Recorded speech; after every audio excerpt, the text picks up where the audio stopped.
Hello student, 9th maths 1 का practice set 3.3 का question number 1 हम करने जा रहे हैं। आप इस वक्त मेरे साथ हैं सनशाइन उर्दू चैनल पर। तो देखते हैं क्वेश्चन क्या है। Divide each of the polynomials by synthetic division method and also by linear division method. Write the quotient and the remainder. ठीक है, तो अब हमको यहाँ पे क्या दिया हुआ है, ये जो फर्स्ट पॉलिनोमियल है इसे हमको ये सेकेंड पॉलिनोमियल से डिवाइड करना है, लेकिन डिवीजन के दो मेथड्स यहाँ पे यूज करना है, सिंथेटिक डिवीजन मेथड और लीनियर डिवीजन मेथड। तो दोनों देखेंगे बच्चों, सिंथेटिक भी और लीनियर भी। तो सबसे पहले हम सिंथेटिक डिवीजन मेथड से करेंगे, उसके बाद लीनियर डिवीजन मेथड से करेंगे। और फिर हमें दिया है क्वोशिएंट भी लिखना है हमें और रिमाइंडर भी लिखना है। ठीक है बच्चों, तो अब क्वोशिएंट और रिमाइंडर क्या होगा वो भी चेक करेंगे। सबसे पहले देखते हैं कि इस तरह से जब पॉलिनोमियल्स को डिवाइड करना है तो सबसे पहले हम उसे इंडेक्स फॉर्म में उतारते हैं। और कोएफिशिएंट फॉर्म, अगर हमको सिंथेटिक डिवीजन मेथड से डिवाइड करना है हमें जो पॉलिनोमियल को, तो फिर उसके लिए जो इंडेक्स फॉर्म भी जरूरी है, कोएफिशिएंट फॉर्म भी जरूरी है। तो इंडेक्स फॉर्म किसे कहते हैं, कोएफिशिएंट फॉर्म किसे कहते हैं बच्चों, वो देखते हैं। तो हमारा ये गिवन पॉलिनोमियल है, ये दो पॉलिनोमियल है, तो जिसको डिवाइड करना है उसको क्या कहते हैं, डिविडेंड। तो डिविडेंड को चेक करते हैं। सबसे पहले देखो 2m² - 3m + 10। तो ये देखो यहाँ पे जो वेरिएबल यूज हुआ है उसका जो पावर है वो ऑर्डर वाइज है कि नहीं, मतलब सबसे बड़ा पावर यहाँ पे 2 है, उसके बाद क्या होना चाहिए, 1 होना चाहिए, उसके बाद 0।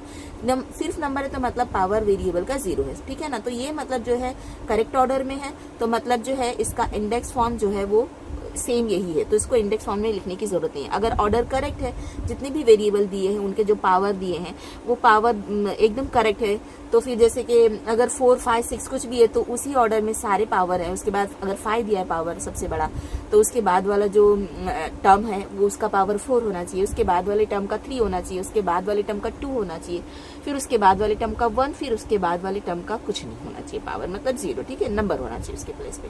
तो इंडेक्स फॉर्म इसका करेक्ट है, तो हमें इसको इंडेक्स फॉर्म को कुछ भी नहीं करना। अब कोएफिशिएंट फॉर्म देखेंगे बच्चों। कोएफिशिएंट फॉर्म क्या करेंगे, यहाँ पे हमको पता है कि ये प्रॉपर इंडेक्स फॉर्म में है, तो फिर यहाँ पे जो वेरिएबल्स हैं, वेरिएबल नहीं लिखेंगे बल्कि वेरिएबल की जो कोएफिशिएंट है उनको लिखते हैं हम उनकी साइन के साथ। तो देखो 2 प्लस साइन है तो डालने की जरूरत नहीं है बच्चों, माइनस साइन है तो ही डालेंगे। तो इस तरह से ब्रैकेट में लिखेंगे 2, इसके बाद में इसका कोएफिशिएंट क्या है -3, उसके बाद लास्ट डिजिट क्या है 10। तो ये हो गया कोएफिशिएंट फॉर्म। आई बात समझ में। तो सिंथेटिक डिवीजन मेथड में हमको जो है गिवन पॉलिनोमियल जो है वो इंडेक्स फॉर्म में होना चाहिए, नहीं है तो हम लिखेंगे इंडेक्स फॉर्म में, और अगर उसके बाद क्या करेंगे, कोएफिशिएंट फॉर्म में लिखेंगे, फिर उसको हम डिवाइड करेंगे। तो ठीक है, अब कैसे देखेंगे बच्चों, कैसे डिवाइड करते हैं।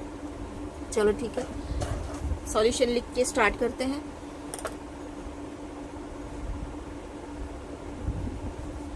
हम कौन से मेथड से करने जा रहे हैं, synthetic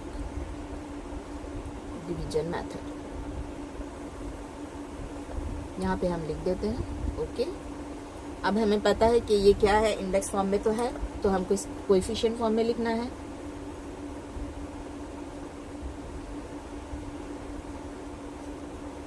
coefficient form of dividend लिख दो। ठीक है, तो कोएफिशिएंट फॉर्म ऑफ डिविडेंड क्या है यहाँ पे बच्चों, इक्वल डाल के इस तरह से ब्रैकेट में लिखो, 2 है, -3 है और 10 है। ठीक है, अब यहाँ पे जो m-5 दिया है बच्चों, इस पे गौर करो। ठीक है, ये हमारा क्या है, डिवाइजर है, इससे हमको डिवाइड करना है इसको। ठीक है, तो अब हमें जो है डिवाइजर कभी भी देखो इस तरह से m-5 m+5 करके कुछ भी नंबर हो सकता है, 5 के यहाँ पे कुछ भी हो सकता है। तो हमेशा याद रखना इसका अपोजिट लेना है। -5 दिया तो +5 लेना है, -5 को क्या करना है, पॉजिटिव 5 ले लेना है ना, -5 की जगह पॉजिटिव 5 लेना है, पॉजिटिव दिया है तो नेगेटिव ले लेना है। ठीक है, लेकिन अगर इस तरह से इक्वल करके दिया है डायरेक्ट कि m5 ले लो, ठीक है, जो आप डिवाइड करोगे ये ऐसे एक पॉलिनोमियल दिया जाएगा और फिर दिया जाएगा कि m = 5 से आप उसको डिवाइड करो, तो फिर इक्वल करके दिया तो आप इसकी साइन चेंज नहीं करोगे। लेकिन इक्वल करके नहीं दिया, इस तरह से ब्रैकेट में दिया या इस तरह से सिर्फ दिया साइन के साथ में, तो आपको m की जगह पे क्या लेना होगा, 5 की जगह पे क्या लेना, -5 है तो +5 लेना है, +5 है तो -5 लेना है, ये आपको ध्यान रखना है। ठीक है, तो अब क्या करेंगे हम लोग, अब मेथड देख लेते हैं सिंथेटिक डिवीजन मेथड का। इस तरह से बच्चों लाइन बना लो, 2 कट कर दो। ठीक है, ये इस तरह से एक छोटे लाइन और ये वाली लाइन थोड़ी बड़ी, आपका ये जितना है ना उसी के लेंथ के हिसाब से इसको लंबा कर दो, ठीक है। ये बस आपको बस इतना याद रखना, यहाँ पे आपको 2 नंबर के लिए सपोज इस तरह से 2 बॉक्स 1 2 और ये तीसरा आंसर के लिए इस तरह से आपको ये इतनी लंबी लाइन देनी है, ओके। और ये वाली लाइन जो है लंबी आपकी जो यहाँ पे पोलिनोमियल जो डिविडेंड है उसके हिसाब से इतना लंबा ले लो, ठीक है। अब यहाँ पे क्या लिखेंगे हमको देखो, तो ये जो m-5 करके दिया है बच्चों, तो -5 है तो यहाँ पे हम लिखेंगे +5, ठीक है। और अगर m = -5 दिया है तो वही लिखते हैं, याद रखना। m इक्वल करके दिया है तो वही लिखेंगे, लेकिन इस तरह से m माइनस में दिया है डायरेक्ट तो उसको माइनस है तो प्लस में लिख देंगे। अब उसके बाद में ये जो हमारा पॉलिनोमियल है जो डिविडेंड है उसका जो कोएफिशिएंट फॉर्म है उसको उतारेंगे थोड़ा गैप में, इस तरह से चिपका के नहीं उतारेंगे, ठीक है। इस तरह से और डिजिट होंगे आगे तो और ऐसे उतारते चले जाएंगे, नीचे यहाँ पे स्पेस छोड़ेंगे, ठीक है, क्योंकि यहाँ पे हम मल्टीप्लाई करके यहाँ पे नंबर्स आएंगे वो लिखना है हमको। अब उसके बाद में क्या है मेथड, इतना समझ में आ गया बच्चों आपको, है ना, कि सबसे पहले जो है सिंथेटिक डिवीजन मेथड में हमें क्या करना है बच्चों, कोएफिशिएंट फॉर्म लिखना है।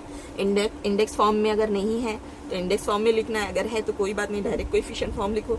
उसके बाद में इस तरह से लाइन बनाओ, ये जो है m-5 करके दिया तो उसको जो भी है उसका अपोजिट साइन ले लो, यहाँ पे नंबर वही लेना है, बस साइन अपोजिट कर देना है। यहाँ पे कोएफिशिएंट उतार दिए हमने, जो यहाँ पे हमारे पास कोएफिशिएंट फॉर्म है वो उतार लिया। अब डिवाइड करना, अब ये कैसे डिवाइड करते हैं ये ध्यान दो बच्चों, बहुत आसान है। ये इसका डिवीजन का मेथड क्या, पहला डिजिट वैसे ही उतार लो, कोई भी आपने इस तरह से उतार लिया, पहला डिजिट वैसे उतारो। अब ये इससे मल्टीप्लाई होगा, ये आपस में मल्टीप्लाई होंगे, ये दोनों आपस में क्या होंगे, मल्टीप्लाई होंगे। 5 2 = 10, तो 10 कहाँ लिखे, तो 10 उसके आगे वाले डिजिट के पास लिख दो।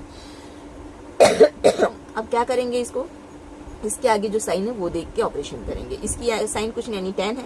अब देखो ये 10 प्लस के क्यों आए बच्चों, देखो ये हमने ये भी पॉजिटिव है ये भी पॉजिटिव है, ये हमने ऐसे ही उतारा, इन दोनों को मल्टीप्लाई किया, दोनों पॉजिटिव नंबर है तो आंसर पॉजिटिव 10 आएगा, तो ये 10 वैसे ही उतर गया। अब इन दोनों को के ऊपर ऑपरेशन करना है, दोनों को देखो कौन से, इसका पॉजिटिव कुछ साइन नहीं है मतलब पॉजिटिव साइन है, इसका तो ऑलरेडी गिवन है नेगेटिव साइन है, तो प्लस माइनस क्या होगा माइनस। 10 में से 3 गया 7 बचा, जिसमें से बच रहा है उसकी साइन, पॉजिटिव में से बच रहा है तो पॉजिटिव साइन डालने की जरूरत नहीं, सिर्फ नेगेटिव साइन है तो ही डालेंगे। सेम इसी तरीके से इन दोनों को अब मल्टीप्लाई करेंगे बच्चों, इन दोनों का मल्टीप्लीकेशन जो आएगा आगे के डिजिट के पास उतरेगा। 7 5 = 35, क्या करेंगे 35। अब देखो यहाँ पे साइन देखो प्लस में दोनों तो क्या हो जाएगा 45। लास्ट में जो आपका डिजिट आएगा उसको इस तरह से बॉक्स में डाल दो, ये होता है आपका रिमाइंडर, ठीक है बच्चों। अब हमको क्या लिखना था, ये हो गया हमारा डिवीजन कंप्लीट हो गया, ठीक है। अब हमको क्या लिखना है, write the quotient and the remainder, इसका क्वोशंट भी लिखना है और इसका रिमाइंडर भी लिखना है। तो इसका क्वोशंट मतलब जो आंसर, देखो हमारे पास डिविडेंड पता है, जिससे डिवाइड करते हैं उसको डिवाइजर करते हैं। अब क्वोशंट क्या है, तो क्वोशंट हमारे पास यहाँ है बच्चों, ठीक है, और ये रिमाइंडर है और ये क्वोशंट है। अब क्वोशंट को लिखेंगे कैसे बच्चों, तो लिखेंगे कैसे, तो ये देखो जितने डिजिट है काउंट करो, कितने डिजिट है 2 डिजिट है, ठीक है ना। यहाँ पे हमको वेरिएबल पुट करना है, हमारे पास कौन सा वेरिएबल था, m है तो m वेरिएबल इसमें डालना होगा, ठीक है। तो यहाँ पे देखो हमारे पास ये 2 डिजिट है, तो 2 में से 1 गया तो 1 पावर, यानी हम यहाँ पे जो भी डिजिट लेंगे उसका पावर होना चाहिए 1, समझ गए। तो m का पावर 1 आगे 0, कुछ नहीं, आप बस लास्ट वाला नंबर तो वैसे ही लिखते हैं ना, मतलब 0, समझ के ऐसे डिसाइड करना। कैसे, डिजिट काउंट करो कितने हैं 2, तो मतलब जो वेरिएबल 2 में से 1 माइनस कर दो, जितने भी डिजिट है उससे 1 कम में लेना है। तो 2 है तो 2 से 1 कम पावर लेना है वेरिएबल का, तो वेरिएबल डाल दिए उसका पावर 1, तो उसके बाद में क्या होता है पावर 0। ये ऑर्डर में एकदम ऑर्डर वाइज है, इंडेक्स फॉर्म में ये। तो अब हमारा जो है क्वोशंट लिखेंगे हम, क्या है बच्चों, क्वोशंट क्या होगा 2m। अब ये क्या है, ऐसे 7 लिख सकते हैं, राइट होगा, नहीं रॉन्ग हो जाएगा। आगे के नंबर को तो बिना साइन के लिख सकते हैं, लेकिन उसके बाद वाले नंबर को साइन के साथ लिखना पड़ेगा। यहाँ पे कुछ भी साइन नहीं है, मतलब ये क्या है प्लस, ठीक है। तो क्या आया हमारा क्वेश्चन 2m + 7, और रिमाइंडर क्या हुआ बच्चों, रिमाइंडर 45, ठीक है। आई होप आपको समझ में आया होगा। वीडियो अच्छा लगा तो प्लीज़ लाइक करना। अब हम जो है करेंगे लीनियर मेथड से इसको। तो अब हम लोग करेंगे लीनियर मेथड से पोलिनोमियल को डिवाइड, ठीक है। तो लीनियर मेथड से डिवाइड करने के लिए बच्चों क्या करना है हमको, सबसे पहले देखो हमने देखा था पोलिनोमियल जो है उनके पावर के हिसाब से, उनके डिग्री के बेस पे लीनियर होता है, क्वाड्रेटिक होता है, क्यूबिक होता है, ठीक है। तो लीनियर मतलब ऐसा पोलिनोमियल जिसका पावर 1 हो। तो बस हमको लीनियर मेथड में जो है ऐसे ही करना है, जिससे डिवाइड करना है ना उसको, ये वाले टर्म्स को उसी के शक्ल में लेके आना है, उसी फॉर्म में लेके आना है। तो कैसे होगा बच्चों, अब देखो ये 2m स्क्वायर है पहला वाला टर्म, तो 2m स्क्वायर को की जगह पे मुझे जो है एक m सिंगल है, यहाँ पे इसकी जगह पे मुझे क्या कर लिख देना है, m-5 लिख देना है, ये वाले टर्म के प्लेस पे।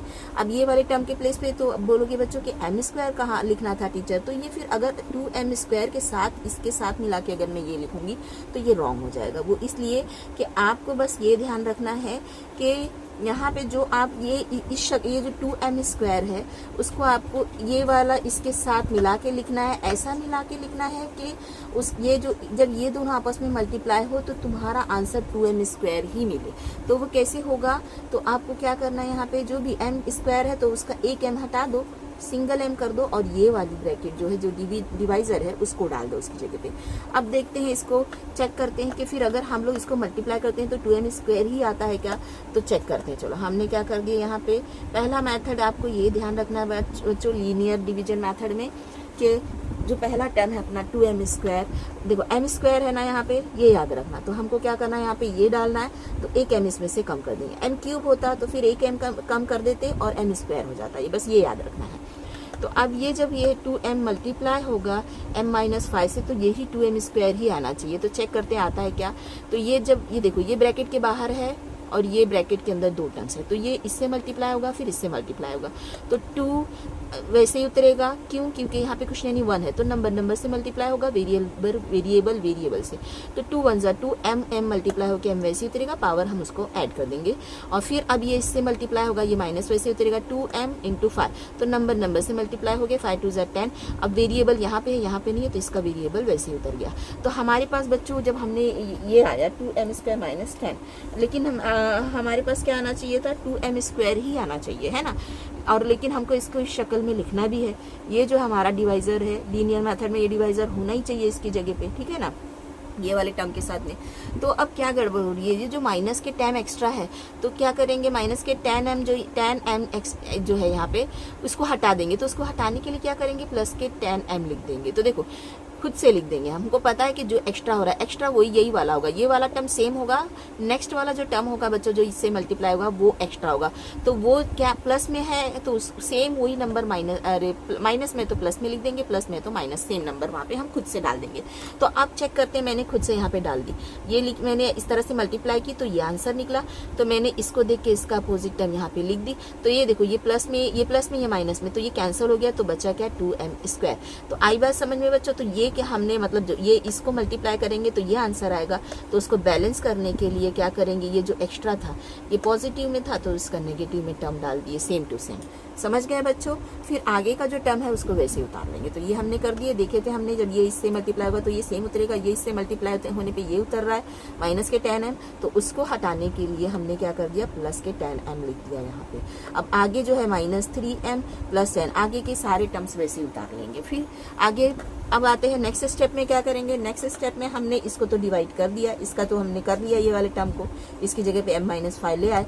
अब ये दोनों को चेक करेंगे, ये दोनों जो है सेम वेरिएबल वाले हैं, तो इन दोनों को प्लस माइनस करेंगे सबसे पहले। समझ गए, इन पे ऑपरेशन करेंगे, प्लस हो रहा है तो प्लस, माइनस हो रहा है तो माइनस, प्लस माइनस 10m में से 3m गए तो प्लस के 7m बचे, ठीक है। और ये प्लस का 10 वैसे ही उतार लिए। फिर नेक्स्ट स्टेप में आ जाएंगे, फिर से ये वाला जो है इसको कुछ भी नहीं करेंगे, इसकी जगह पे इसके प्लेस पे हमने 5m ला चुके। अब यहाँ पे हमको लाना है, ये जो टर्म है यहाँ पे 5m डालना है, ठीक है। तो देखो यहाँ पे हमारे पास सिंगल m है और हम इसके प्लेस पे और यहाँ पे ये m डाल रहे हैं, तो ये m हट जाएगा बच्चों, बस नंबर रहेगा, m-5 आ गया। समझ में आया बच्चों, जैसे यहाँ पावर 2 था तो एक m कम होगा क्योंकि हम यहाँ पे लिख रहे हैं m, तो उसी तरह से यहाँ पे हमको m-5 डालना है ये वाले टर्म के साथ में। तो यहाँ पे सिंगल m है तो ये m हटा दिया एकदम से, सिर्फ नंबर रखा हमने। अब देखते हैं, बैलेंस करते हैं, 7 ये मल्टीप्लाई होगा तो 7m उतरेगा, -7 5 35 उतरा, तो क्या एक्स्ट्रा हो रहा है बच्चों, 35। देखो 7m तो आ रहा है लेकिन ये 35 एक्स्ट्रा है, जो कि इसको बैलेंस करने के लिए क्या करना पड़ेगा, प्लस के 35 यहाँ पे हमको डालना पड़ेगा, ठीक है। तो अगर मैंने 7m को इस फॉर्म में लिखा और 7m ही चाहिए मुझे, तो मुझे यहाँ पे प्लस के 35 डालने होंगे, ठीक है ना, ताकि ये बैलेंस, ये 35 कैंसिल हो जाए और 7m उतरे। इसका आंसर 7m ही आए। ये प्लस का 10 आगे का जो है मैंने वैसे ही उतार लिया। अब उसके बाद देखो 2m उतारेंगे, m-5 सब वैसे ही उतारते चले जाएंगे। अब ये नंबर है, ये नंबर है, तो नंबर में ऐड कर लेंगे, ठीक है। 35 प्लस 10 तो कितना हो गया बच्चों, 35 प्लस 10 प्लस के 45 हो गया, ठीक है। अब यहाँ पे कोई भी वेरिएबल नहीं है तो हमारी यहाँ पे जो डिवीजन है वो कंप्लीट होती है। अब इसके आगे हमको m-5 ये वाला जो है डिवाइजर डालने की जरूरत नहीं है। अब क्या करेंगे हम, ठीक है, जैसे देखो कि यहाँ पे m नहीं बचा, सिर्फ नंबर है, तो ये डिवाइड जो है, डिवीजन जो है ये कंप्लीट हो गया। अब ये जो 5 माइनस m है ना, इन दोनों में चेक करो, देखो ये एक टर्म है, सिंगल टर्म, प्लस के इस तरफ वाला प्लस के उस तरफ वाला है, वो एक एक टर्म माना जाता है। ये 2 दिख रहा है तो 2 टर्म, ये सिंगल टर्म, ये सिंगल टर्म, इन दोनों में देखो कॉमन निकालो। 5m यहाँ पे, m-5 यहाँ पे भी है, m-5 यहाँ पे भी है, तो ये कॉमन निकाल लेंगे हम। तो कॉमन जो निकाल लिए तो उसको यहाँ पे लिख देते हैं। अब दूसरी ब्रैकेट में यहाँ पे से क्या बचा, 2m बचा, वो डाल देंगे, प्लस 7 बचा, ठीक है ना। ये तो हमने यहाँ निकाल लिया कॉमन, ये कॉमन निकालने का तरीका है बच्चों, ठीक है। या फिर कह सकते हैं सेम ब्रैकेट को एक बार लिखो, बचा कुचा जो है 2m बचा प्लस 7 बचा, उसको दूसरी ब्रैकेट में इस तरह से मल्टीप्लाई की शक्ल में लिखेंगे। प्लस माइनस नहीं डालेंगे, मल्टीप्लिकेशन डालेंगे, मल्टीप्लाई की साइन डालने की जरूरत नहीं है। 2 ब्रैकेट को इस तरह से लिख दो बिना साइन के, तो इसका मतलब होता है वो आपस में मल्टीप्लाई हो रही है, ठीक है। और ये जो है 45 प्लस का वैसे ही उतार लिया हमने। तो ये हो गया हमारा लीनियर मेथड के तरीके से पॉलिनोमियल को डिवाइड करना, ठीक है बच्चों। तो आई होप आपको समझ में आया होगा। अच्छा ठीक है, हाँ, तो यहाँ पे भी अगर हमको बताना है क्वेश्चन क्या है बच्चों और रिमाइंडर क्या है, तो इससे पहले जो है आप ये आपने किया है कौन से मेथड से, सिंथेटिक डिवीजन मेथड में, तो पता था हमारा रिमाइंडर क्या है 45, आप लिख देना। और क्वेश्चन क्या होगा बच्चों, ये क्वेश्चन, क्योंकि ये तो डिवाइजर है और ये तो हमारा क्वेश्चन है, ये डिविडेंड है, ये डिवाइजर है, ये रिमाइंडर है, ये हमारा क्या होगा क्वेश्चन, ठीक है। तो आप लिख सकते हो। वीडियो अच्छा लगा तो प्लीज लाइक करना, शेयर करना, सब्सक्राइब करना।